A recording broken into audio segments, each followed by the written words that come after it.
बात है आपका अपने YouTube चैनल डायनामाइट एग्जाम में। फ्रेंड्स, जैसा कि आप लोग जानते हैं कि राष्ट्र गौरव पर्यावरण एवं मानवाधिकार अध्ययन का पेपर 22/4/2022 को हुआ है। ठीक है, इसमें स्नातक कला विज्ञान वाणिज्य कृषि गृह विज्ञान first year second year third year के जो विद्यार्थी रहे होंगे एग्जाम दिए होंगे। ऐसे में सभी विद्यार्थी अपने आंसर की को जांचना चाह रहे होंगे कि हमारा आंसर जो एग्ज़ाम में देकर आए हैं वो सही है या नहीं। तो दोस्तों, ऐसे में मैंने आपके लिए कोशिश किया कि लगभग सभी प्रश्नों का उत्तर दे सकूं इस वीडियो में। तो चलिए शुरू करते हैं। दोस्तों, वीडियो शुरू करने से पहले मैं आपको बता दूं, यदि यह वीडियो आपको पसंद आया तो चैनल को सब्सक्राइब करना मत भूलिएगा और इस वीडियो को अपने दोस्तों के साथ शेयर करना भी मत भूलिएगा, जिससे वो भी अपना आंसर की से मिलान कर सकें। ठीक है, तो चलिए शुरू करते हैं। सबसे पहला प्रश्न है आपका, निम्नलिखित में से राष्ट्र शब्द से बोध होता है। तो ये होता है आपका वृक्ष से। ऑप्शन डी सही है पहले का। नेक्स्ट है आपका, कठोपनिषद का संबंध है। तो इसका ऑप्शन ए सही है, कृष्ण यजुर्वेद की कट शाखा से। नेक्स्ट प्रश्न है आपका, गायंती देवाः किल गीतकानि धन्यास्तु ते भारत भूमि भागे, यह प्रशस्ति संबंधित है। तो ये आपका संबंधित है विष्णु पुराण से, यानी कि ऑप्शन डी सही है। उसके बाद फोर्थ नंबर प्रश्न है आपका, वैदिक साहित्य का अंतिम भाग होने के कारण उपनिषद ग्रंथों को कहा जाता है। तो यह कहा जाता है वेदांत। ऑप्शन बी सही है।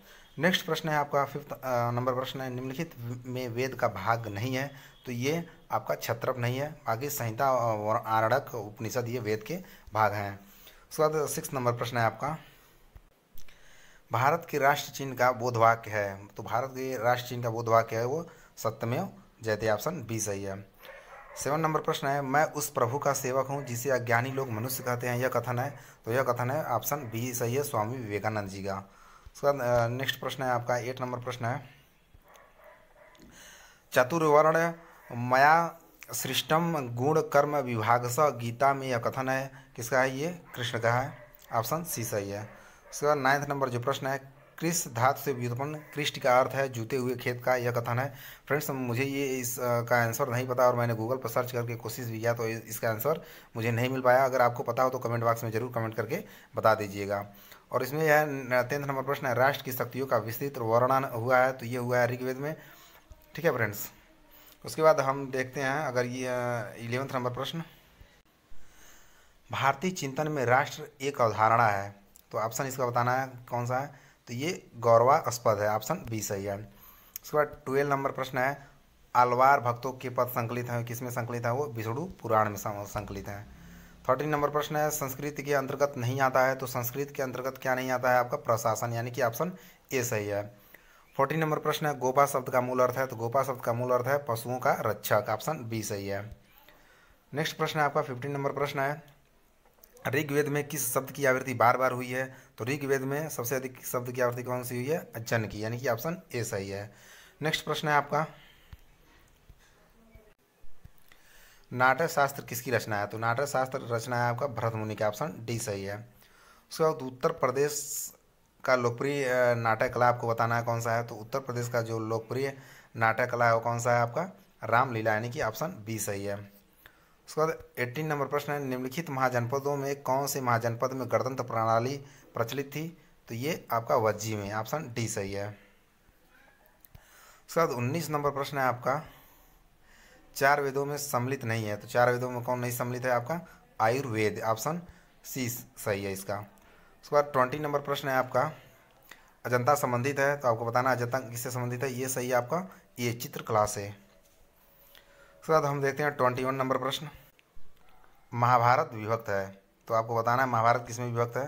पर्वों में, तरंगों में, अध्यायों में, कांडों में। तो सही ऑप्शन इसका है पर्वों में। ठीक है, ऑप्शन ए सही है। 22 नंबर प्रश्न है, रामचरितमानस विभक्त है। तो रामचरितमानस विभक्त है आपका 7 कांडों में। ऑप्शन बी सही है। 23 नंबर प्रश्न है, हठ योग के प्रणेता थे। तो हठ योग के प्रणेता थे ये योगीराज गोरखनाथ।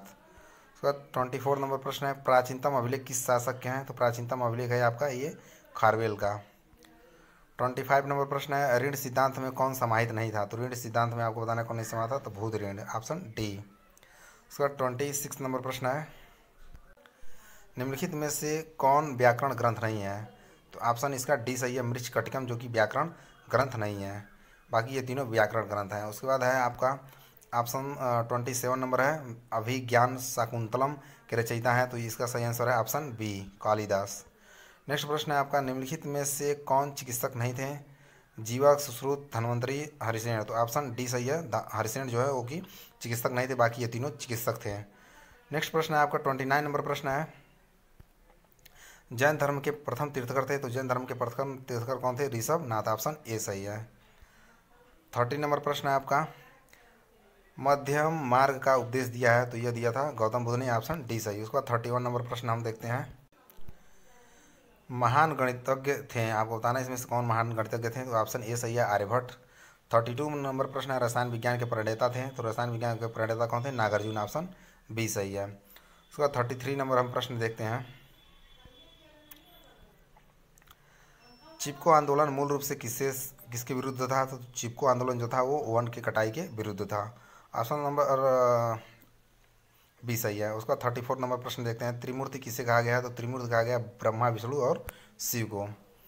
35 नंबर प्रश्न है, संगीत से संबंधित वेद कौन सा है? तो संगीत से संबंधित वेद है सामवेद, ऑप्शन सी सही है। उसके बाद हम 36 नंबर प्रश्न देखते हैं, अलवार भक्तों का संबंध है, तो ये किससे है? तमिल प्रदेश से। उसके बाद 37 नंबर प्रश्न है, भारतीय खड़ दर्शन में सम्मिलित नहीं है, तो भारतीय खड़ दर्शन में कौन सम्मिलित नहीं है? ये कल्प, ऑप्शन ए सही नहीं है, मतलब ऑप्शन ए सही है, सॉरी।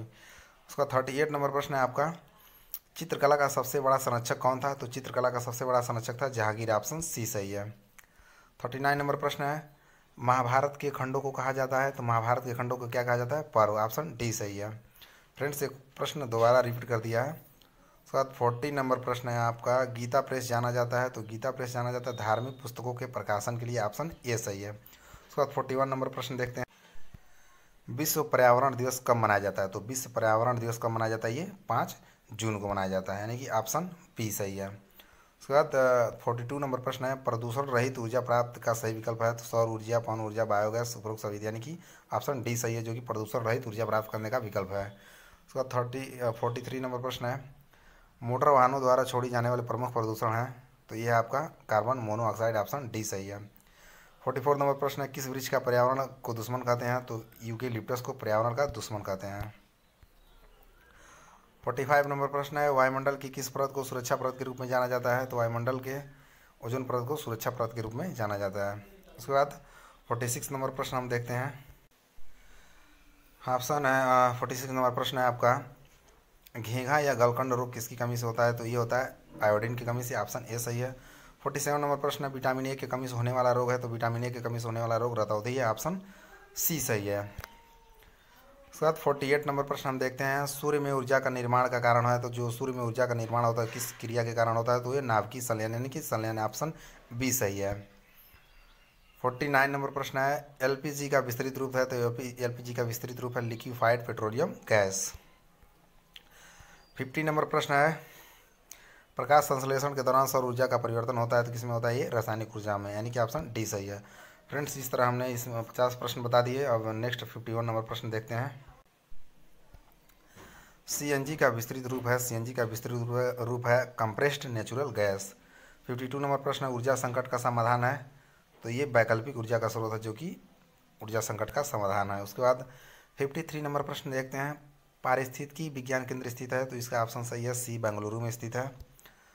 उसके बाद 54 नंबर प्रश्न देखते हैं, भोपाल गैस दुर्घटना के लिए उत्तरदायी गैस थी, तो भोपाल गैस दुर्घटना के लिए उत्तरदायी गैस कौन थी? ऑप्शन ए सही है, मिथाइल आइसोसाइनेट।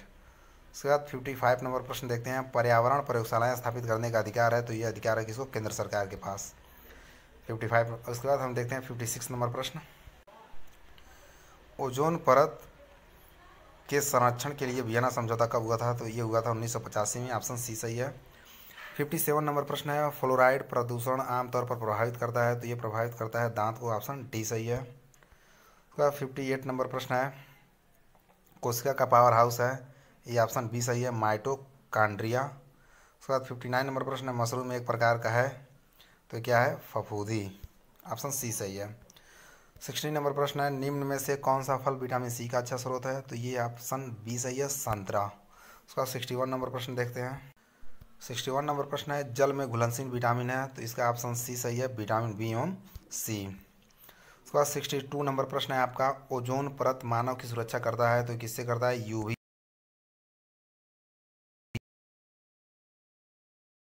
अल्ट्रावायलेट किरणों से। ऑप्शन बी सही है।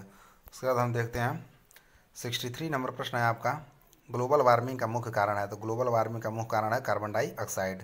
ऑप्शन ए सही है। उसका 64 नंबर प्रश्न है आपका, माउंट एवरेस्ट कहाँ स्थित है, तो माउंट एवरेस्ट आपको बताना है कहाँ स्थित है, तो माउंट एवरेस्ट स्थित है आपका नेपाल, हिमालय। ऑप्शन डी सही है। उसका 65 नंबर प्रश्न है, हरित गृह गैसें हैं, तो हरित गृह गैसें हैं आपका कार्बन डाइऑक्साइड भी है, सीएफसी भी है, मीथेन भी है। सीएफसी का जो फुल फॉर्म होता है क्लोरोफ्लोरोकार्बन होता है। उपरोक्त सभी, यानी कि ऑप्शन डी सही है। उसके बाद 66 नंबर प्रश्न देखते हैं। उसके बाद आपका 66 है, वायु प्रदूषण से होने वाला रोग है अस्थमा, फेफड़े का कैंसर, ब्रांकाइटिस। उपरोक्त सभी, यानी कि ऑप्शन डी सही है। उपरोक्त सभी ये सब वायु प्रदूषण से होने वाले रोग हैं। उसके बाद आप देखते हैं 67 नंबर प्रश्न, कृत्रिम पेट्रोल बनाया जाता है, तो आपको बताना है कृत्रिम जो पेट्रोल है किससे बनाया जाता है, तो इसका सही आंसर है आपका पेट्रोलियम से। उसके बाद 68 नंबर प्रश्न देखते हैं, राष्ट्रीय पर्यावरण अभियांत्रिकी शोध संस्थान अवस्थित है, तो ये आपका अवस्थित है नागपुर में।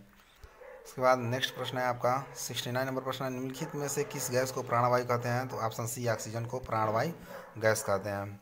70 नंबर प्रश्न है, मधु में मुख्य पोषक तत्व कौन है, तो डाइसैकेराइड शुगर भी है, एंजाइम भी है, विटामिन भी है, यानी कि ऑप्शन डी सही है। उपरोक्त सभी। उसके बाद हम 71 नंबर प्रश्न देखते हैं। इसके बाद है आपका 71, प्रसिद्ध मानवाधिकार कार्यकर्ता जिन्हें 2018 का नोबेल शांति पुरस्कार से सम्मानित किया गया था, इन्होंने इराकी यजीदी महिलाओं के अत्याचार को विश्व स्तर पर चर्चा में ला दिया था, का नाम है, तो इसका ऑप्शन ए सही है, नादिया मुराद। उसके बाद 72 नंबर प्रश्न है, भारतीयों को कुल कितने मौलिक अधिकार प्राप्त हैं, तो भारतीयों को कुल आपके 6 मौलिक अधिकार प्राप्त हैं। दोस्तों आपको मैं बता दूं, पहले जो भारत का जो संविधान मूल संविधान था उसमें मौलिक अधिकार 7 थे, लेकिन आपका 44वें संविधान संशोधन के द्वारा आपको संपत्ति के अधिकार को मौलिक अधिकार से हटा दिया गया, तो इस तरफ केवल 6 बचे हैं। तो नेक्स्ट प्रश्न है आपका, राष्ट्रीय मानवाधिकार आयोग का के अध्यक्ष का कार्यकाल होता है, तो इसका ऑप्शन ए सही है, 5 वर्ष या 70 वर्ष की आयु जो पहले हो। उसके बाद नेक्स्ट प्रश्न है 74 नंबर प्रश्न है, संयुक्त राष्ट्र मानवाधिकार परिषद के सदस्य का कार्यकाल कितने वर्ष का होता है, तो ये होता है 3 वर्ष का। ऑप्शन ए सही है। उसके बाद है आपका, निम्नलिखित में से किस वर्ष को मानवाधिकारों का अंतर्राष्ट्रीय वर्ष घोषित किया गया था, तो आपको फ्रेंड्स मैं बता दूं इसका हमें आंसर नहीं पता है, और मैं इसके बारे में जानकारी गूगल से लिया हूं, लेकिन मुझे सही तरीके से सटीक जानकारी नहीं मिल पाया है, तो आपको अगर पता हो तो इसका आंसर जरूर कमेंट बॉक्स में कमेंट करके बता दीजिएगा, ठीक है। उसके बाद हम देखते हैं 76 नंबर प्रश्न, निम्न में से किस देश में महिलाओं को सर्वप्रथम मतदान का अधिकार प्रदान किया गया, तो यह किया गया था न्यूजीलैंड में। ऑप्शन सी सही है। 77 नंबर प्रश्न है, किस संविधान संशोधन द्वारा भारतीय संविधान की प्रस्तावना में धर्मनिरपेक्षता शब्द लाया गया, तो यह लाया गया था 42वें संविधान संशोधन में। नेक्स्ट 78 नंबर प्रश्न है आपका 78 नंबर प्रश्न है, नागरिक अधिकार संरक्षण अधिनियम 1955 से पहले किस नाम से जाना जाता था, तो ये जाना जाता था, ऑप्शन ए सही है इसका, अस्पृश्यता अपराध अधिनियम। उसके बाद 79 नंबर प्रश्न है आपका, 18 वर्ष के नीचे के व्यक्ति को संपूर्ण मानवाधिकार को किस अधिकार के नाम से जाना जाता है, तो ये बाल अधिकार के नाम से। उसका 80 नंबर प्रश्न है आपका, भारत में राष्ट्रीय मानवाधिकार आयोग की स्थापना कब की गई, तो यह किया गया था 1993। ऑप्शन सी सही है। उसके बाद 81 नंबर प्रश्न देखते हैं। 81 नंबर प्रश्न है, निम्न में से कौन राष्ट्रीय मानवाधिकार का पदेन सदस्य नहीं होता है, तो ऑप्शन ए जो है ये पदेन सदस्य नहीं होता, अध्यक्ष लोकसभा का। तो 82 नंबर प्रश्न है, भारतीय संविधान के किस अनुच्छेद के तहत कोई नागरिक मौलिक अधिकार के हनन होने पर सीधे सर्वोच्च न्यायालय में अपील कर सकता है, तो ये ऑप्शन ए सही है, अनुच्छेद 32 जो कि संवैधानिक उपचार है। उसके बाद आपका प्रश्न है 83, शिक्षा का अधिकार किस अनुच्छेद में वर्णित है, तो इसका सही आपका शिक्षा का जो अधिकार वर्णित है अनुच्छेद 21A में। 84 नंबर प्रश्न है, निम्नलिखित में से कौन सा अधिकार मौलिक अधिकार नहीं है, तो जो संपत्ति का अधिकार है वो मौलिक अधिकार नहीं है। 85 नंबर प्रश्न है, भारत में राष्ट्रीय मानवाधिकार आयोग के अध्यक्ष एवं सदस्यों की नियुक्ति कौन करता है, तो ये करते हैं राष्ट्रपति।